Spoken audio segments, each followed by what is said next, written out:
অন্বেষা যারা শুনছেন তাদের সবাইকে স্বাগত জানাই।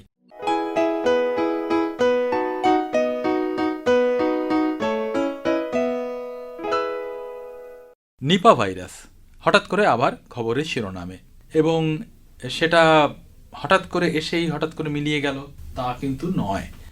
বেশ কিছুদিন আমাদের উদ্বিগ্ন রেখেছে, মানুষের স্বাস্থ্য নিয়ে উদ্বেগ, এমনকি মৃত্যুর সঙ্গে সেটাকে যোগ করার একটা আগ্রহ, বা সেটা হয়তো ভিত্তিযুক্ত, সেই জন্যই এই আগ্রহ, সব মিলিয়ে কয়েকটা দিন আমরা নিপা ভাইরাস নিয়ে ব্যস্ত থেকেছি।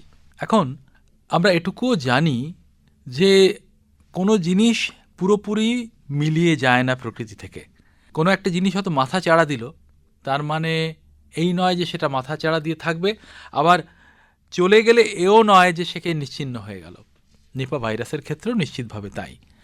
আমরা আজকে বোঝার চেষ্টা করব আমাদের অতিথির কাছ থেকে যে এই বিষয়টা কিভাবে রয়েছে, আমরা কতটা উদ্বেগে থাকব অথবা থাকব না, এবং বিজ্ঞানীরা কি করছেন সামলানোর জন্য। আমাদের সঙ্গে আজকে রয়েছেন ডক্টর সিদ্ধার্থ জোয়ারদার, অধ্যাপক, মাইক্রোবায়োলজি বিভাগ, পশ্চিমবঙ্গ প্রাণী ও মৎস্য বিজ্ঞান বিশ্ববিদ্যালয়, যেটা কলকাতাতে রয়েছে, আপনারা জানেন। তার কাছে প্রথম যে প্রশ্নটা নিয়ে যাব সেটা হয়তো চর্চিত হয়ে গিয়েছে, তবু সেটা দিয়ে শুরু করা যাক। সাম্প্রতিক নিপা ভাইরাস নিয়ে উদ্বেগ বা চর্চার মূল কারণ কি ছিল? আমরা সকলেই এখন জানি যে দুজন যে স্বাস্থ্যকর্মী, তাদের মধ্যে একজন তো এখনও বোধহয় হসপিটালে রয়েছেন, কিন্তু আরেকজন বেরিয়ে আসতে পেরেছেন। আমাদের যে ইতিহাসটা আছে নিপা ভাইরাস সংক্রমণের, সেটা হচ্ছে মানুষে ছড়ানোর একটা প্রবণতা এই ভাইরাসের রয়েছে। সে কারণে আমরা যখন খবর পাই সংবাদ মাধ্যমে যে নিপা ভাইরাসের সংক্রমণ ঘটেছে তো মানুষের মধ্যে, তখন অবশ্যই আমাদের একটা চিন্তা হয় যে মানুষে সংক্রমণ বাড়ার ফলে এটা আবার বিস্তারিত ছড়িয়ে না পড়ে। আসলে সেই বিষয়টা আমাদের কাছে ইতিহাসটা যেহেতু অল্প বিস্তর জানা আছে সকলেরই, এবং আরেকটি বিষয় হচ্ছে করোনা স্মৃতি আমাদের মাথা থেকে যায়নি, মানে স্মৃতির থেকে যায়নি, সেজন্যই হয়তো অতিমারি একটা বিষয় মাথার মধ্যে এসে যাচ্ছে। কিন্তু অতিমারির ঘটনা এটা নয়, এটা সংক্রমণের ঘটনা, একটা স্পোরেডিক আউটব্রেক যাকে বলি আমরা। তো সেখানে ইনফেকশন যেহেতু ছড়িয়ে পড়েনি বলেই আমাদের ধারণা হলো এখন পর্যন্ত যা খবর, তাতে কিন্তু আমাদের আশঙ্কার এই মুহূর্তে কোনো অবকাশ নেই। বেশ, এইবারে যে প্রশ্নটা আসতে চাই সেটা আমাদের সাধারণ অভিজ্ঞতা থেকে উঠে আসা। শীতকাল আমাদের কাছে একটা মনোরম ঋতু, শীতই আমাদের বসন্ত বলা যেতে পারে। তো এই শীতে সব কিছু উপভোগের সঙ্গে সঙ্গে আমাদের একটা ভয় থাকে কিছু কিছু রোগ উঠে আসবে, যেগুলোর উৎস হয়তো পশু পাখি। বার্ড ফ্লুয়ের কথা দীর্ঘদিন ধরে জেনেছি, নিপা ভাইরাস সেটাও উঠে আসছে। এই শীতকালেই এরকম ব্যাপারটা হওয়ার কারণ কি, এবং প্রত্যেক শীতেই হতে হবে, ব্যাপারটা কি এরকম? না, এতটা সহজ নয়, বা এরকমভাবে হয়তো আমরা আলোচনাটা করা উচিতও নয়। এটা ঠিক যে রেসপিরেটরি ভাইরাস বা বিশেষ করে যেগুলো শ্বাস প্রশ্বাসের সঙ্গে যুক্ত, এই ধরনের ইনফ্লুয়েঞ্জার মতন ভাইরাস, যারা শ্বাসের সঙ্গে যুক্ত এবং শ্বাসযন্ত্র এবং ফুসফুসের সঙ্গে যুক্ত, তাদের ক্ষেত্রে এটা খুবই পার্টিনেন্ট, সেটা প্রযোজ্য। কিন্তু প্রকৃতিতে অনেক ধরনের ব্যাকটেরিয়া, ভাইরাস, জীবাণু এবং ভাইরাস রয়েছে। তাদের কাছ থেকে যখন আমরা পাই, অর্থাৎ প্রাণীবাহিত মানুষের রোগ যখন আসে, তখন সেটা বিভিন্নভাবে হতে পারে, বিভিন্নভাবে রুট অফ ট্রান্সমিশন যাকে বলে, বিভিন্নভাবে হতে পারে। সেটা ড্রপলেট ইনফেকশনের মাধ্যমে যেমন হয়, বা প্রাণীদের মাধ্যমে ইন্টারমিডিয়েট হোস্টের মাধ্যমে হয়, সেটা আবার অনেক সময় আমাদের খাওয়া দাওয়া বা খাদ্য ফুড চেনের মাধ্যমে চলে আসতে পারে, বিভিন্ন রকমভাবে হতে পারে। সেজন্য শ্বাস প্রশ্বাসের মাধ্যমে যখন হয়, তখন আমরা সাধারণত রেসপিরেটরি প্রবলেম যখন যুক্ত হয় সেটা, তখন কিন্তু আমরা এটা ঠান্ডার সঙ্গে যুক্ত বলি। আবার ঠান্ডার সঙ্গে শীতকালে আরেকটা বিষয় আছে, সেটা হচ্ছে বিভিন্ন ফল, মরশুমি যেহেতু ফল এবং ফলের রস, বিশেষ করে খেজুর, সম্প্রতিকালে যেটা ধারণা হচ্ছে যে খেজুরের মাধ্যমে, খেজুর রস বা তাড়ির মাধ্যমে চলে আসছে কিনা এই ভাইরাস, নিপা ভাইরাসের কথা বলছি। এই জিনিসটা কিন্তু একটা মাধ্যম হতে পারে, তবে আমার মনে হয় না এটা সরাসরিভাবে সবসময় প্রাণীবাহিত মানুষের রোগ। সিজনাল একটা দিক রয়েছে। যেমন ধরুন রেবিস ভাইরাসের সঙ্গে যেমন প্রাণীবাহিত মানুষের রোগ, বা ধরুন অ্যানথ্রাক্স, আবার মনে করুন টিউবারকুলোসিস, এই ধরনের ব্রুসেলোসিস, এগুলো কিন্তু সারা বছর ব্যাপী কিন্তু হতে পারে। শুধুমাত্র যে একটা বিশেষ মরশুমে বা বিশেষ রেসপিরেটরি একটা অর্গানকে কেন্দ্র করে তা কিন্তু নয়। তো আমাদের যেটা ধারণা হয় সবসময়, বিশেষ করে করোনার ইতিহাস যেহেতু আমাদের মনে আছে, এবং ইনফ্লুয়েঞ্জাটা প্রতি সময় যেহেতু আমাদের শীতকালে হয়, সেহেতু আমাদের মনে আসতে পারে এটা বোধহয়, বা বার্ড ফ্লুর কথা বললেন, এভিয়ান ইনফ্লুয়েঞ্জা, সেটাও ইনফ্লুয়েঞ্জা ভাইরাস। সেটার ক্ষেত্রেও কিন্তু আমাদের এই শীতকালটা হয়েছে এই কারণে একসাথে জড়ো হয়ে থাকে প্রাণী বা পাখির ক্ষেত্রেও। মানুষের ক্ষেত্রে অনেক সময় আমরা জুবুথুবু হয়ে থাকি, অনেক সময় বাইরে বেরোই না, অনেক সময় এই ধরনের কারণেই কিন্তু শীতকালে হতে পারে। কিন্তু আমি সংবৎসর ব্যাপী, সারা বছর ব্যাপী কিন্তু প্রাণীবাহিত মানুষের রোগ হতে পারে। তার মানে এই কাছাকাছি থাকার কারণে সংক্রমণের হারটা হারটা অনেক বেশি বেশি হয়, এক্স্যাক্টলি। তাই জন্যই হয়তো বেশি আমরা বলি অনেক সময় যে শীতকাল বা এই ধরনের যখন একসাথে অনেকজনে থাকে, প্রাণীও তাই, প্রাণী বা পাখিদের ক্ষেত্রেও তাই, হার্ডল করে থাকে, একসঙ্গে থাকে, তবে সেটা ড্রপলেট ইনফেকশন বা এই ধরনের ইনফেকশন যেগুলো খুব ছোঁয়াচে রোগ, এইভাবে ইনফেকশন কিন্তু ছড়াতে পারে। কথায় কথায় খেজুরের রসের প্রসঙ্গটা এসে গেল, আসবেই। খেজুরের রস নিয়ে এত আলোচনা, অবশ্যই সেখানে বাদুড় এসে পড়াটাই মূল কথা। অন্য ফলেও কি হতে পারে না? হয়নি, আমরা আলোচনা করেছি খেজুরের রস নিয়ে। আপনার কাছ থেকে আলাদা করে একটু জানতে চাইব যে খেজুরের রসের ক্ষেত্রে ব্যাপারটা কি ঘটলো এবং পরবর্তীকালে আমাদের কীরকম কি করা উচিত। একদম প্রথমে যেটা দরকার সেটা হচ্ছে একটু বাদুড় সম্পর্কে জেনে নেওয়া দরকার, কারণ বাদুড়ের সঙ্গে এই নিপা ভাইরাসের সংক্রমণটা যুক্ত। বাদুড় একটা এমন প্রাণী যেখানে কিন্তু অনেক ধরনের ব্যাকটেরিয়া, ভাইরাস নিজেদের দেহে বাদুড়ের শরীরের মধ্যে থাকে। এটাকে বলে ন্যাচারাল রিজার্ভার। যে কারণে বাদুড়ের আবার একটা অদ্ভুত চরিত্র আছে, সেটা হচ্ছে চারিত্রিক বৈশিষ্ট্য আছে, সেটা হচ্ছে তার ইমিউন সিস্টেম। বাদুড়ের এমন ইমিউন সিস্টেম যাতে করে তারা এই ধরনের ব্যাকটেরিয়া, ভাইরাসকে শরীর থেকে তাড়িয়ে দেয় না বা দিতে পারে না, এবং যে কারণে ইনফ্লামেশনও কম হয় বাদুড়ের শরীরে, অর্থাৎ প্রদাহ কম হয়। এবং এই ইনফেকশনগুলোকে ধরে রাখার জন্য, অর্থাৎ এই ব্যাকটেরিয়া, ভাইরাসগুলো ধরে রাখার জন্য ব্যাকটেরিয়া, তাদের ইমিউন সিস্টেমটা অত্যন্ত অন্যভাবে তৈরি হয়েছে, একটা বিশেষ গুণ আছে। তো এই কারণে যখন ব্যাকটেরিয়া, ভাইরাসগুলো রয়েছে দেহের মধ্যে, হঠাৎ যদি কোনো একটা পরিস্থিতি তৈরি হয় যখন তার ইমিউনোসাপ্রেশন হলো, ইমিউনোলজিক্যাল চেঞ্জেস হলো, তার মধ্যে একটা অনেক সময় এরকমও হয় যে প্রেগনেন্সির সময় বা তাদের দুধ খাওয়ানোর সময়, মানে ম্যামালস তো, তাদের দুধ খাওয়ানোর সময় এরকম ইমিউনোসাপ্রেশন হলে তখন কিন্তু এই ব্যাকটেরিয়া, ভাইরাস যেগুলো ন্যাচারাল রিজার্ভার বলছিলাম, চুঁয়ে বেরিয়ে আসে, চলকে বেরিয়ে আসে, তাকে আমরা স্পিল ওভার বলি। এই স্পিল ওভার হওয়ার সময় যখন সেই প্রাণীটি, অর্থাৎ বাদুড়, যে সমস্ত ফল খাবে, যে সমস্ত ফলের রসের মধ্যে মুখ দেবে, অথবা তার লালারস নিঃসৃত হবে, অথবা তার ইউরিনেট করবে, ফিক্যাল ম্যাটার পড়ে যাবে, সেখানেই কিন্তু এই ছলকে যাওয়া ভাইরাস বা ব্যাকটেরিয়া চলে আসতে পারে। তাকে স্পিল ওভার ভাইরাস বলি। এটা অ্যাক্সিডেন্টাল কেস সেহেতু এই ঘটনাটা যে কোনোভাবেই হতে পারে। বাদুড় সাধারণত ফল পুরোটা খায় না, অল্প একটু খেয়ে ফেলে দেয়, এটা ন্যাচারাল হ্যাবিট। এবং রসের ক্ষেত্রেও তেমনি একটু চেটে চলে গেল, অথবা সেখানে একটু প্রস্রাব পায়খানা করে দিয়ে চলে গেল। এই সমস্ত কারণে তার যে লালারস বা সিক্রিশনসগুলো হচ্ছে, সেটা যদি মিশে যায় ফলের ত্বকের উপর থাকতে পারে। অদ্ভুতভাবে এই নিপা ভাইরাস কিন্তু 3 দিন পর্যন্ত স্বাভাবিক তাপমাত্রা থেকে যেতে পারে। সেটা একটা ডেঞ্জারাস বিষয়। ফলের উপরিভাগে যদি রয়ে যায় এই ভাইরাস, তাহলে এই ফলটা যখন যে প্রাণী বা মানুষ খাবে তার কিন্তু ইনফেকশন হওয়ার চান্স রয়েছে। সেই জন্য শুধুমাত্র যে এই যে রস, বা আমি তারির কথা বললাম, রসের কথা বললাম, কাঁচা রসের কথা বলছি, এই রস যদি না ইনফেক্টেড হয়, যদি না সেই স্পিল ওভার হয়, বাদুড় এসে চেটে দিলেও কিন্তু এই ভাইরাস সংক্রমণ হবে না। এটা সবার মনে হতে পারে যে বাদুড় এলে চেটে দিলেই হবে। বাদুড়ের মধ্যে সেই স্পিল ওভার ভাইরাস যদি সিক্রিশনে থাকে, তবেই কিন্তু এটা চলে আসতে পারে। এটা একটা অ্যাক্সিডেন্টাল ফেনোমেনন, অ্যাক্সিডেন্টাল ঘটনা। এই জন্য কোটি কোটি বছর ধরে বাদুড়ের মধ্যে, আমি যদি একটা ইতিহাস দেখি, অভিব্যক্তির ইতিহাস, 8 কোটি বছর আগে, মোটামুটি এরকম একটা হিসেব, 8 কোটি বছর আগে কিন্তু বাদুড় আমাদের পৃথিবীতে এসছে।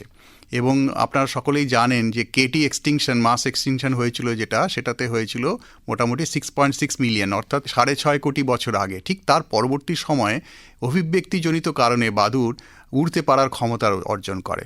বাদুড় আপনারা সবাই জানেন একটা ম্যামাল, স্তন্যপায়ী প্রাণী, একমাত্র স্তন্যপায়ী প্রাণী যে উড়তে পারে, এবং যে উড়তে পারার সক্ষমতার জন্য তার অভিযোজিত কিছু, ওই যে বলছিলাম, বৈশিষ্ট্য তার মধ্যে এসে গেছে। তার মধ্যে ইনফ্লামেশন কম হওয়ার চান্সেস আছে, ইনফেকশন ধরে রাখার ক্ষমতা রয়েছে, এত দ্রুত তার পাখা নড়ায়, তার মধ্যে এত হিট তৈরি হয়, দেহের মধ্যে এত তাপ উৎপন্ন হয়, যার জন্য ডিএনএ ভেঙে যায়। ডিএনএ যাতে ভেঙে গিয়ে তার মধ্যে শরীরে অসুবিধা না হয়, তার জন্য তার প্রদাহকে সেন্স করার জন্য যে ক্ষমতা, সেটাকেও সে অ্যাডাপ্ট করে নিয়েছে। এবং যে কারণে তার ইনফ্লামেশন হওয়াটা বাদুড় বুঝতে পারে না বা কম হয়। এবং সেক্ষেত্রে আরও কতগুলো ইমিউনোলজিক্যাল কম্পোনেন্টসকে অ্যাডাপ্ট করেছে এমনভাবে যেখানে ইনফেকশনগুলো তার মধ্যে রয়ে যেতে পারে। এবং এই চালাক ভাইরাসগুলো, অনেকগুলো ভাইরাস, যেমন Hendra, Marburg, Ebola, influenza, even rabies virus, এদের মধ্যে ওদের তো সেল চাই, কোষ চাই। তো এই বাদুড়ের মধ্যে তখন কিন্তু এরা ঢুকে পড়েছে এবং বাদুড়ের দেহের মধ্যে অনেক কোটি কোটি বছর ধরে রয়েছে। এবং যে কারণে তারা, এই যে স্পিলওভার কথা বললাম, সেটা যে সবসময় হবে তা তো নয়, একটা চান্স ফ্যাক্টর। যে সময় হতে পারে স্পিল ওভার, বিশেষ করে ধরুন সেটা হচ্ছে আমাদের, এখন আমরা সকলেই জানি জলবায়ু পরিবর্তনের জন্য তার অনেক ধরনের পরিবর্তন প্রকৃতিতে ঘটছে, যার প্রভাব কিন্তু এই বাদুড়ের মধ্যেও পড়ছে। এবং তার খাদ্যের অভাব, তার বাসস্থানের অভাব, বাসস্থানের চ্যুতি, এক জায়গা থেকে আরেক জায়গায় চলে যাওয়ায় অনেক স্ট্রেস বাদুড়ের মধ্যে রয়েছে, ফিজিওলজিক্যাল স্ট্রেস, যে কারণে ইমিউনোলজিক্যাল যে সমস্ত কম্পোনেন্টসগুলোর কথা বলছিলাম তার উপরে কিন্তু এর প্রভাব রয়েছে, এবং যে কারণে স্পিলওভারের ঘটনা কিন্তু আগামী দিনে আরও বাড়তে পারে, আর যে কারণে আমাদের কিন্তু আরও সতর্কতার দরকার রয়েছে। শ্রোতা বন্ধুরা, আমরা কথা বলছি অধ্যাপক সিদ্ধার্থ জোয়ারদারের সঙ্গে, এবং আমাদের কথা বলার বিষয় নিপা ভাইরাস, তার সাম্প্রতিক বলা যেতে পারে বাড়াবাড়ি রকমের প্রকাশ, মানুষের ক্ষেত্রে তার অভিঘাত, এবং আমরা কিভাবে সামলাবো তার একটা ছক বুঝে নেওয়া। এখন এটা তো ঘটনা যে নিপা ভাইরাস আসুক বা না আসুক, এই খেজুর রস সংগ্রহ করা চলতেই থাকবে। একদমই তাই, এর উপর মানুষের জীবিকা নির্ভর করছে। ঠিক, একদমই তাই। এখন কি করলে আমরা সেই জায়গাটা থেকে মুক্ত না হলেও কমাতে পারবো অথবা কিছুটা আমাদের নিরাপদ থাকতে পারবো? সেটা কি অবশ্যই হতে পারে? গাছি বা শিউলি যারা বলি আর কি, যারা প্রফেশনালি যে সমস্ত রস আহরণ করেন, তাদের ক্ষেত্রে আমাদের কিছু অবশ্যই সচেতনতামূলক প্রচার চালানো উচিত, যাতে করে তারা নিজেরা এবং যারা কনজিউম করবে, খাবেন বা রস পান করবেন, তাদের ক্ষেত্রে তারা যাতে সচেতন হতে পারেন। প্রথমটা হচ্ছে কোনোভাবেই কিন্তু বাদুড়কে ওই জায়গায় আসতে দেওয়া চলবে না, অর্থাৎ তাকে প্রোটেক্ট করতে হবে, তাকে আবরণী দিয়ে ঢাকতে হবে, অথবা তাকে জাল দিতে হবে, জাল মানে নেট দিয়ে তাকে আটকাতে হবে, অথবা এমন ব্যবস্থাপনা করতে হবে যাতে সরাসরিভাবে রস উন্মুক্ত অবস্থায় না থাকে এবং তাতে বাদুড় যাতে তাকে আকর্ষিত না হয়, 1 নম্বর।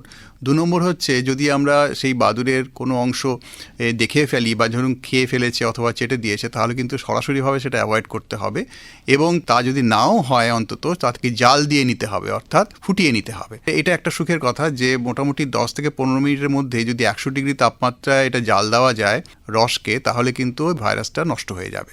কিন্তু যেটা কাঁচা অবস্থায় যদি এই রসটা পান করা হয়, তাহলে কিন্তু আমি যেটা আগে একবার বললাম যে মোটামুটি 3 দিন পর্যন্ত রয়ে যেতে পারে।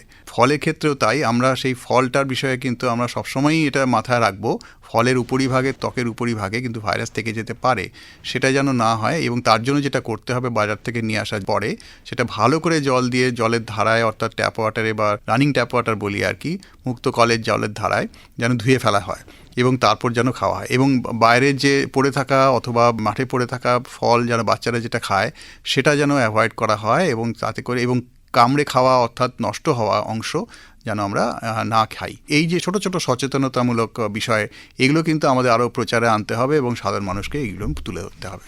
এখন এই যে কথাগুলো যখন বলছি, তখন পাশাপাশি আমাদের ভ্যাকসিন সম্পর্কে আগ্রহটাও জেগে উঠছে। কোভিডের ক্ষেত্রেও বারবার আমরা বলেছি যে একটা ভ্যাকসিন এলে হয়তো মানুষকে বাঁচানো যাবে। যাই হোক, ভ্যাকসিন যেরকমই হোক না কেন, সেটা এসেছিল এবং মানুষের উপকারী বলে প্রমাণিত হয়েছে। এখানে গবেষণা কি পর্যায়ে বা কতটা কি পাওয়া গেছে? ভ্যাকসিন আমরা সবসময় বলি যে টিকা দেওয়া হচ্ছে অত্যন্ত আমাদের রক্ষা করার ক্ষেত্রেও জরুরি। Prevention is better than cure. কিওরে কিন্তু কিছু ব্যবস্থা অল্প অল্প করে শুরু হয়েছে, মানে ট্রিটমেন্ট। ভ্যাকসিনেও সেরকমভাবে কিছু ট্রায়াল দেওয়া হয়েছে। ফার্স্ট ট্রায়াল এবং ফার্স্ট ক্লিনিক্যাল ট্রায়ালে আরএনএ যুক্ত ভাইরাসের একটা ক্লিনিক্যাল ট্রায়াল কমপ্লিট হয়েছে, শেষ হয়েছে। এটা হ্যামস্টারে। অ্যানিম্যাল, আপনারা সকলেই জানেন যে ক্লিনিক্যাল ট্রায়ালের প্রথমটা যেটা অ্যানিম্যালে হয়, এবং দ্বিতীয় পর্যায়ে যেটা হয় ক্লিনিক্যাল ট্রায়াল 2, সেটা ক্ষেত্রে সেকেন্ড ট্রায়াল, সেটা কিন্তু আমাদের মানুষে হয়। এবং মানুষের ক্ষেত্রে চ্যাডক্স ভ্যাকসিন ব্রিটেনের, সেইটা কিন্তু মানে রিকম্বিনেন্ট ভ্যাকসিন, সেটা ট্রায়াল 2 চলছে, মানে দ্বিতীয় পর্যায়ে কাজ চলছে। প্রথম পর্যায়ে সাকসেসফুল হওয়ার পরেই প্রাণীতে সাকসেসফুল হওয়ার পর্যায়ে। আমার ধারণা এটা হয়তো আগামী 5 বছরের মধ্যে এটা বাজারে চলেও আসতে পারে, যদি ট্রায়াল সাকসেসফুল হয়, আরও বড় আকারে ট্রায়াল দেওয়া যায়। কিন্তু তাতে যে সবাইকে নিতে হবে তাও নয়, খুব ভালনারেবল গ্রুপ, যদি সেরকমভাবে, আমি শিউলিদের কথা, গাছিদের কথা বললাম, বা যাদের ক্ষেত্রে বিশেষভাবে, যারা বিশেষ করে বন্য প্রাণী সংরক্ষণের কাজে যুক্ত এবং রেঞ্জার যারা রয়েছেন, তাদের ক্ষেত্রেও কিন্তু যেহেতু এই ধরনের এক্সপোজার হয়ে যেতে পারে, অ্যাক্সিডেন্টাল এক্সপোজার, সেক্ষেত্রে তাদের ক্ষেত্রে হয়তো দরকার হবে। সাধারণ মানুষের জন্য কিন্তু জেনারেল মাস ভ্যাকসিনেশনের কোনো প্রয়োজন এখানে হবে না। একটা কথা এগুলো শুনতে শুনতে মনে হচ্ছে, সেটা হচ্ছে আজকের দিনে অরণ্যে যাওয়ার প্রবণতা বেড়ে গেছে ট্যুরিস্টদের মধ্যে। যারা ভিজিটার, বেড়াতে যাচ্ছেন, সে হুটখোলা জিপেই ঘুরুন, হাতির উপরে বসে ঘুরুন, বা কি বলে বাংলোয় বসে দেখুন, সেখানকার খাবারও হয়তো খাচ্ছেন তারা। সেক্ষেত্রে কি ধরনের ভয় থাকতে পারে? একদম প্রথমে যেটা বলবো সেটা হচ্ছে সেই জায়গায় যেখানে যাচ্ছেন সেখানে একটা এখনকার অনেক উন্নত প্রযুক্তি, সেখানে বাদুড়ের লোকেশন বা বাদুড়ের সংখ্যা এ সম্পর্কে আমাদের এখন তথ্য পাওয়া যায়। সেই বনাঞ্চলে যেখানে যাচ্ছেন সেখানে বাদুড়ের প্রাদুর্ভাব বা বাদুড়ের লোকালিটি কোথায় কতটা আছে সেটা জানা দরকার। যদি থাকে তাহলে কিন্তু অবশ্যই একটা মাথায় এসে যেতে পারে যে সংক্রমণ ঘটার সম্ভাবনা থেকে থাকে। সেক্ষেত্রে আমাদের প্রোটেকশনের জন্য ওরকম ধরনের ভ্যাকসিন বা এরকম ধরনের সচেতনতা আরও বেশি নেওয়া প্রয়োজন হতে পারে। এবারে আমরা যেহেতু একটা ধারণা পেলাম যে আমাদের সতর্কতাগুলো কীরকম হবে, বিজ্ঞানের অনুষ্ঠান বলেই আমরা একটু অন্যদিকে যাওয়ার চেষ্টা করতে পারি। যেমন ভাইরাসের চরিত্র বদল হয়। আমরা কোভিডের সময়ও দেখেছি ভাইরাস কখনো খুব তীব্র, আবার কোনোটা কম তীব্র অথচ ছড়ায় বেশি, সেটা আবার কাজে লেগে যেতে পারে ইমিউনিটি গঠনে, ইত্যাদি ইত্যাদি। বুঝলাম কম আলোচনা হয়নি কোভিডের সময়। একটা অন্য আলোচনা উঠে আসছে, সেটাকে আমি একটু যুক্ত করতে চাই এখানে। পৃথিবীর বহু জায়গায় বরফ গলছে। আমরা হিমালয় পর্বত থেকে দূরে ঠিকই, ততটা দূরেও আবার নয়। বহুদিন ধরে জমে থাকা যে বরফগুলো, সেগুলো গলে গিয়ে বিজ্ঞানীদের একটা আশঙ্কা হচ্ছে এমন কিছু ব্যাকটেরিয়া বেরিয়ে আসবে যারা ওই যাকে বলে নিষ্ক্রিয় অবস্থায় ছিল সক্রিয় হতে পারে। একদমই তাই, এবং শুধু তাই নয়, শুধু নিষ্ক্রিয় সক্রিয় প্রশ্ন থেকে বড় কথা যেটা, আমরা তাদের চিনি না এবং আমাদের ইমিউন সিস্টেম সত্যিই তাদের এক্সপোজড নয়। এটা একদম ঠিক বলেছেন যে আমরা যখন ছোটোবেলা থেকে বড় হই এই প্রকৃতিতে, বিভিন্ন ধুলোবালি থেকে শুরু করে বিভিন্ন পরিবেশে মানুষের ধোঁয়া ধুলোর মধ্য দিয়ে, তখন বিভিন্ন ধরনের ব্যাকটেরিয়া ভাইরাসের এক্সপোজার পাই এবং আমাদের ইমিউন সিস্টেম, বিশেষ করে অ্যাডাপটিভ ইমিউন সিস্টেম, সেগুলোকে চিনে রাখে। ছোটোবেলাকার যে প্রথমবার এক্সপোজার হওয়ার পরে তাদের বলে memory cell, memory T lymphocyte, memory B লিম্ফোসাইটের মাধ্যমে এটা কিন্তু আমাদের স্মৃতিকোষ বলে থাকে কিছু লিম্ফোসাইটের স্মৃতিকোষ। তারা পরবর্তী এক্সপোজারের জন্য, মানে সেকেন্ড টাইম এলো, থার্ড টাইম এলো, দ্বিতীয় বা তৃতীয়বার এলো, তখন কিন্তু তাদের লড়তে পারে খুব ভালো এবং চিনে নিতে পারে। এই রেকগনিশন এবং এক্সিকিউশন, এইটাও ইমিউনোলজির একটা বড় পার্ট, অ্যাডাপটিভ ইমিউনিটির।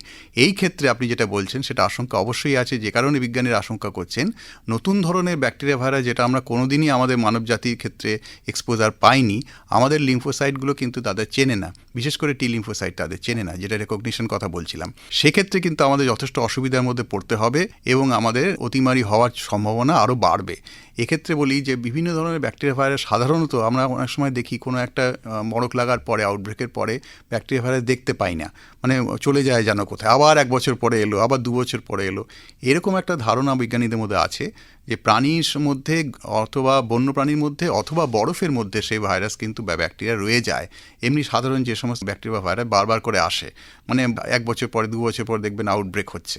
কিন্তু এক্ষেত্রে যেটা বলছেন আপনি একেবারে নতুন, একদমই ঠিক, যে নতুন ধরনের যারা একেবারে কোনো সময় হিমবাহের মধ্যে ছিল, কোনো সময় আমরা আমাদের এক্সপোজার হয়নি, এই সমস্ত ব্যাকটেরিয়া ভাইরাসের ক্ষেত্রে আমাদের যথেষ্ট একটা অসুবিধার মধ্যে পড়তে হতে পারে। এবং সেক্ষেত্রে একমাত্র পথ তো সেগুলোকে স্টাডি করে, চরিত্র চিত্রায়ন করা, সমস্ত দিক বিবেচনা করে। এখন মলিকুলার বায়োলজি অনেক উন্নত হয়েছে, মলিকুলার স্ট্রাকচারাল বায়োলজি যেমন আছে, তেমনি তাদের প্যাথোজেনেসিস, মলিকুলার প্যাথোজেনেসিস বলি আমরা, সেই সমস্ত চরিত্র চিত্রায়ন করেই কিন্তু তাদের বিরুদ্ধে ব্যাকটেরিয়া ভাইরাস, বিভিন্ন ধরনের যে টিকা, ভ্যাকসিন, এবং তাদের হয়তো কোনো মলিকুলস থেরাপির জন্য কোনো মলিকুলস লাগবে, সেই জিনিসগুলো করতে পারা যায়। এখন ব্যাকটেরিওলজি, মলিকুলার বায়োলজির যুগ সেহেতু আমরা স্ট্রাকচারাল স্টাডি কিন্তু না করলে সে সম্পর্কে জানতে পারবো না। বেশ, আমরা এটুকু বুঝতে পারছি যে আমরা যতই নিজেকে একটা বিচ্ছিন্ন জায়গায় আছি বলে ভাবতে চেষ্টা করি না কেন, আসলে আমরা ভীষণ কানেক্টেড, যুক্ত। অবশ্যই, মানে যেমন আশেপাশের রাজ্যের সঙ্গেও যুক্ত, অন্যান্য দেশের সঙ্গেও যুক্ত, যাতায়াত বেড়েছে, সেখানেও রোগ পরিবহনের যে ব্যাপারটা সেটা বেড়েছে। ফলে আমাদের এই জায়গাটা তো সতর্ক হওয়া দরকার। কোভিডের সময় আমাদের নানা শিক্ষা হয়েছে, সেটা যে ওই শুধু এককালীন নয় সেটা বারবার বোঝা যাচ্ছে। অধ্যাপক জোয়ারদারকে অনেক ধন্যবাদ জানাই, কেননা এইটার মতো গুরুত্বপূর্ণ একটা বিষয় শুধুমাত্র চিকিৎসার দিক থেকে না দেখে বিজ্ঞানের দিক থেকে দেখা, অর্থাৎ কি ঘটছে, কেন ঘটছে, কিভাবে ঘটছে এবং আমরা কতটা সতর্ক হতে পারি, এই জায়গাটাও আমাদের দরকার ছিল। তাই এটা দিয়েই আজকে শেষ করছি আমাদের অনুষ্ঠান। অন্বেষা, কেমন লাগলো জানাতে ভুলবেন না। কথা হবে পরবর্তী অনুষ্ঠানে। নমস্কার। নমস্কার সবাইকে, ধন্যবাদ।